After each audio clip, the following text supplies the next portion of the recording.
Hey guys, so what I've been doing this morning is conditioning him to the muzzles. Unfortunately, the ones that I do have are definitely a lot larger than his face, but it is something that will allow him to get comfortable with them, whether they're the right size or not. I have two different kinds. I have a basket muzzle, which you can see is basically like the basket, so it has specific and large holes in it. But what it does have that I specifically recommend in all muzzles is to be able to have a third strap that connects through and over his ears. This is the one that I actually recommend the most over all of them. You see that this is like a vinyl flexible muzzle, so this way when he hits something it's not as hard or as painful as it possibly can be with a hard plastic muzzle like this one. I purchased the one specifically that have the treat hole in it, so this way he can be given treats while you are doing, you know, stuff with him. So this way he can have access to it, but you can see he can breathe through all of them. Sorry about Nike. With no problem. He has plenty of holes. He can access water through all of these.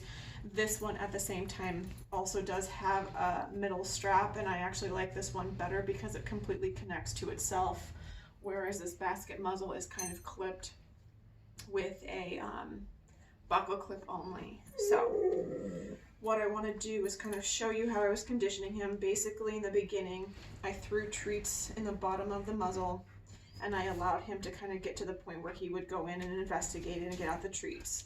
Now I'm at the point where what I recommend that you do is, Nike, shh, I know you're upset, but you can calm down. Thank you.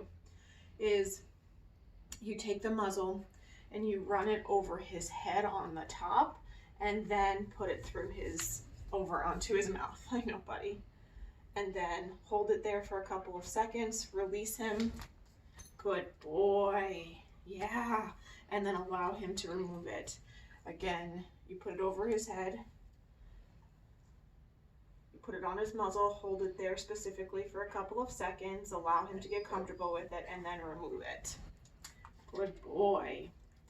Now, if you want to get to the point, and I have not gotten there yet, where you try to hold it over his nose, flip it over his ear, and get him used to the idea of having it wrapped around his head without buckling it. Good boy. Give him some treats. And then eventually you'll get to the point, and I haven't gotten there yet. This is literally the first few minutes of our doing this, where you can buckle it and have him wear it for a few minutes at a time. Good boy, buddy. I know this is so hard for you. You do good. But that's where I'm at right now, but I wanted to send you this little video so this way you knew what I was doing and how I was doing it and how I was getting him more and more comfortable with wearing them each and every day. Thanks. Bye.